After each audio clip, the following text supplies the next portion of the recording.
Chapter 1, 122, 7th year, the Mastermind. It couldn't have been a coincidence that Sirius had shown up at exactly the right moment, but Remus was so relieved at the time that he didn't bring it up. Sirius was being so friendly towards Chris, and Remus didn't want to start any kind of argument. Whatever had been up that morning had clearly been a fluke. Everything was fine, everyone was happy. I can't believe he's still allowed to be a prefect, Lily said fiercely when she heard what had happened with Regulus. He's been worse than ever this year, and don't get me started on the Crouch kid. He gives me the creeps. She shuddered visibly, and James put a gallant arm around her shoulders. Christopher shrugged nervously. It's fine. I can handle those two idiots.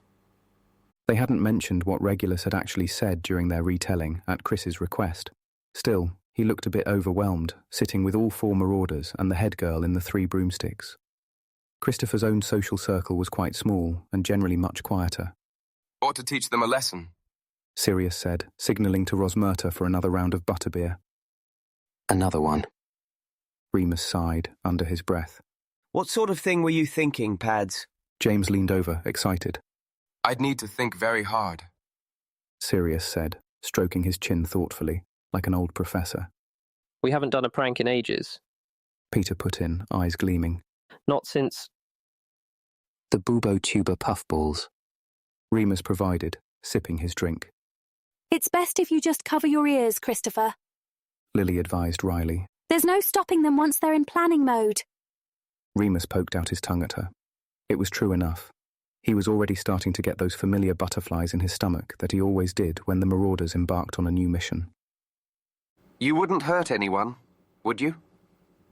Chris looked anxiously at Sirius and James, who were doing their telepathic communication thing, grinning at each other like loons and waggling their eyebrows. What are you looking at us for? Sirius winked. Mooney's the dangerous one. How dare you? Remus replied, smirking. Everyone knows that you 3 lead me astray. Anyway, it's 7th year, and we've done everything there is to do. Have some imagination, James said. I can't believe I'm hearing this from the boy who once literally changed time just for a laugh. That was you? Chris yelped, looking affronted. Remus tutted. I did not literally do anything. We mucked about with the clocks. When you were 11, Sirius said.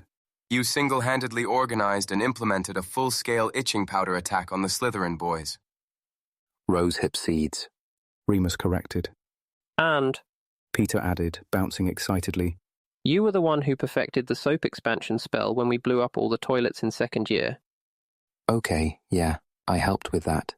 It was a team effort. Remus, wasn't it you who invented that word-swapping spell to stop the Slytherins using insults? Lily asked, smiling sweetly at him, tongue between her teeth. Oh, I like that one. Chris cheered up a bit. I didn't invent it. Remus said, I just, did the research. See, James said to Christopher. Mooney is our criminal mastermind. Without him, we wouldn't be the legends we are today. Christopher stared at Remus, evidently seeing him in a completely new light. Remus sighed heavily. I hate you all. Does that mean you'll help us with another prank? Yes. I'll help too, Chris said suddenly, looking happier than he had in hours. Oh, for goodness sake. Lily groaned. I suppose someone had better monitor you lot, if only for health and safety. I'm in. Excellent. James beamed. Remus smiled back at them all, trying to ignore the feeling of anxiety growing in his chest. Monday, October 3rd, 1977. Dear Remus, sorry I did not write sooner. I have been very busy. Sorry too for my bad writing. I am at my Aunt Val's pub in Hove, and it's very nice. She's letting me work here and stay in her spare room, but I will move out on my own when I have some money saved. I hope you will come to see me when you can. You can ring me on the number at the bottom if you like. I hope school is okay. I hope Siri, your friend with the long hair, is taking care of you, as well as you took care of me. Lots of love from Grant Chapman. P.S. Did you hear that Mark Bolan died? It was a car crash. I thought of you when I heard, and I hoped you was not too sad. Remus held the letter, written on a bit of narrow ruled paper, torn from an exercise book, and sighed with relief. He folded it neatly and slipped it in his pocket, grinning to himself. Grant was safe. Grant was safe. Who was that from? James asked, catching Remus's smile. A friend from St. Edmund's. Remus replied easily. Sirius looked up, and Remus gave a very slight nod. Sirius smiled too. Remus cleared his throat and returned to his breakfast. Mark Bolan died. Oh no! Oh no! Oh no! Mary, Lily, and Sirius said in unison. Who's... The singer from T-Rex! Oh yeah, wasn't that the Muggle band you two were obsessed with in first year? Mary tutted, rolling her eyes. Bloody purebloods. Oi, Sirius said, nudging her with his elbow.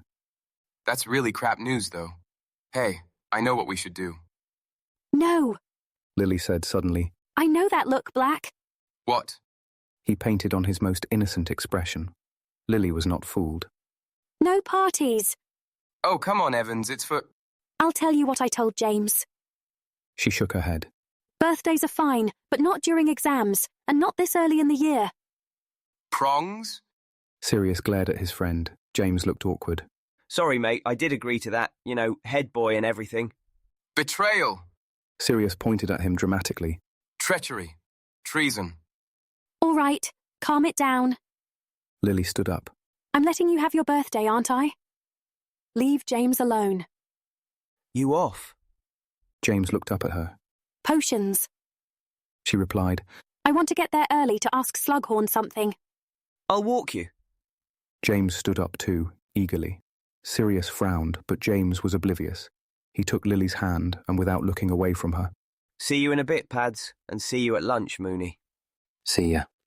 Remus nodded, reaching for some more toast. Sirius stared after the couple as they left the hall, heads bent close as they chatted happily. Can you believe that? What? Remus buttered his toast and mused on the merits of honey versus jam. Prongs not wanting a party. Well, it is quite early in the year. This time last year he'd have been all for it. It's her. Oh dear. Mary laughed. I know what's wrong with you, Mr. Black. There's nothing wrong with me. I'm the same as I ever was. It's... Exactly. She arched her eyebrow at him. You never change. You're jealous. Sirius folded his arms and slouched down in his seat. His legs stretched out under the table and bumped against Remus's. As if I would be jealous of him. Not of James. Mary rolled her eyes. You're jealous of Lily. She's taken your best friend away, and now you're feeling neglected, right? Sirius went very quiet. He looked down, then back up at Mary. No. He said very fiercely, getting up. I'm going to potions. He muttered, stalking off away from the breakfast table. Mary sighed deeply, in that girls did when they thought boys were being particularly dense. Honestly? She tutted. You agree with me, don't you, Remus? Remus shrugged. He just wanted to eat his breakfast in peace. Mary tutted at him too. Boys, She said, exasperated. emotional cripples, the lot of you. Right, I've got a free this morning going to the library. You? Yeah, but I had something else I wanted to do.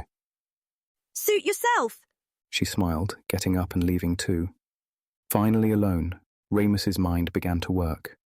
The beginnings of an idea forming. He didn't disagree with Lily exactly. The parties were a massive distraction and not really fair on everyone else. But at the same time, he hated seeing Sirius's excitement quashed, particularly by James, who had always been a wholly positive force in his life. He couldn't help but feel that he, Remus, ought to be able to do something to cheer Sirius up. After all, he'd done madder things before. But what to do? To distract himself, he reread Grant's letter as he finished eating, then wrote a quick response. Dear Grant, thanks for your letter. I'm so glad everything is going well with your aunt. I would love to come and see you at Christmas, if not then, over the summer maybe. I will try to call as soon as I am able to, hopefully the first weekend in November. Crap news about Bolan. Thanks for telling me. We get no news here. Speak soon, Remus. He'd send it to the Potters first thing. It hadn't solved the serious problem, though. Remus had such a strong sense that he needed to do something. A gesture. Not romantic exactly, but dramatic. He wanted to do something by himself, something that would make Sirius proud of him. This wasn't a secret, Remus told himself, not in the usual sense. It was a surprise, a present. But what? Just as Remus was getting up to leave the hall, Emmeline Vance wafted past in a haze of sweet perfume and blonde hair. Something clicked in Remus's brain, and he jogged to catch her up. Hey, Emmeline, can I ask you a favour? Friday, October 7th, 1977. It had taken all week between lessons and homework, but Remus had finally cracked it in time for Friday morning. It was a bit mad, which was why he hadn't told anyone about it. They might think it was a bit strange, going so far over the top just to cheer Sirius up, but it just seemed so worthwhile at the time, making Sirius happy. Emmeline's instructions had been relatively clear, but Remus had made some of his own tweaks for good measure. He had paid her off with the last of his tobacco and sworn her to secrecy, though she'd said she wouldn't tell anyway because she liked the idea so much. She loved Mark Bolan too. The next few days he spent doing preliminary work in the library, hidden at his favourite desk near one of the back windows, where the light was good. Friday morning he woke early, earlier than James even, borrowed the invisibility cloak and made sure everything was in place. He made a mental note to get better at setting timing spells as he yawned his way through the halls, tapping each portrait, statue and suit of armour with his wand. By the time everyone else was beginning to wake up, Remus had finished and was snoozing in an armchair in the common room. Morning, Mooney. James woke him cheerily, in full Quidditch kit, broom in hand. Morning. See you in Charms. He called as he exited through the portrait hole. Remus sat up straight and listened intently. Quiet. Footsteps. James whistling. Then, yes. The fat lady began to sing in a high falsetto. Ride it on out like a bird in the skyways. Ride it on out like you were a bird. Fly it all out like an eagle in a sunbeam. Ride it on out like you were a bird. What the fuck? James exclaimed. Remus grinned and punched the air. It worked. The rest of the morning was delightful chaos. Every portrait in the castle had begun to sing Ride a White Swan on repeat, and not just the portraits. Every radio, gramophone, record player, statue, anything that could make a noise was now tunefully blaring Mark Bolan's greatest hit. The best part was that most of the Muggle-born students were singing along too, as it was such a catchy song. The racket was so bad in the end that McGonagall announced lessons would be cancelled for the day while the teachers worked out how to stop the singing. Remus had added a security measure which meant that Silencio only resulted in a volume increase. Sirius was thrilled, of course. Who do you think did it? Peter asked, excitedly at the breakfast table. In the background, some sixth-year girls were chanting along with the tinny baritone of the armour. Wear a tall hat like a druid in the old days. Wear a tall hat and a tattooed gown. Ride a white swan like the people of the Beltane. Wear your hair long, babe, you can't go wrong. I don't need to think, I know. Sirius said, smugly. Remus smiled. Mary leaned over eagerly. Who? Prongs, obviously. Sirius said. Probably trying to make it up to me about the party. Remus's stomach sank. The idiot. Blimey! Mary said. James! By himself? She looked sceptical. Good old Mary. Amazing, right? Sirius kept saying. I didn't even think Prongs knew any T-Rex songs. Remus said irritably. Funny thing that. What's up with you? Mary nudged him. I thought you liked T-Rex. I do. Remus replied, tight-lipped. He stood up. If lessons are cancelled, I suppose I'll go and catch up on some homework. Sirius looked up, confused. I thought we were going to, play chess. Remus shrugged. Not in the mood. He left quickly before his annoyance became too obvious. He did go to the library, of course. It was the only quiet place in the castle, but he couldn't concentrate on anything. Plus, someone had dared to sit in his favourite seat. They were only 2 second years, and Gryffindors too. If he wanted to play the Marauder card, he could easily get them to move. But he was in the mood to suffer in silence, so he picked a lesser desk. Someone had carved something into the wood. Who knew how long ago? Everything in this damn castle was so old. It was a poem, a few lines of adolescent doggerel. Never kiss your lover at the garden gate. Love is blind, but your neighbours ain't. Remus snorted, despite himself. Stupid. Didn't even rhyme properly. All right, Moody. Remus looked up to see Sirius sauntering towards him, weaving smoothly between the big study desks. A group of girls sitting behind Remus tittered noisily. Remus slouched down further in his seat, folding his arms. I'm busy. He grunted, flipping open the nearest book to a random page. You look it. Sirius grabbed a chair, spun it around and straddled it, folding his arms along the back and rested his chin on them, staring at Remus in that annoying way, with that annoying grin. Go away, Remus said, looking at his book. Mooney. Sirius smiled. It was you, wasn't it? Remus shrugged. Sirius snorted. You twat. Why didn't you just say so? Didn't feel like it. Okay. I don't know. Could it be that you are completely mental, in addition to being a moody git? Bugger off. Remus was starting to smile. He hated that Sirius could always do that. Sirius gave a little sigh.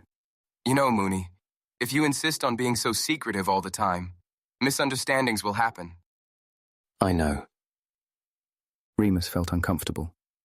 He wasn't used to Sirius being the logical one. Sorry. His shoulders sank, and he looked down nervously. Do you like it, though? Of course I like it, you idiot. Sirius exclaimed, slapping his hand in the desk. It's incredible, Remus. Thank you. Quote. Sirius pinked slightly. I really love it. You do? Remus looked up at him. I do. I've always loved your magic. It's so... you. Shut up. Remus felt himself blushing. It was even harder not to smile. Every muscle in his face was conspiring against him. He kicked Sirius's foot under the table. Sirius kicked him back.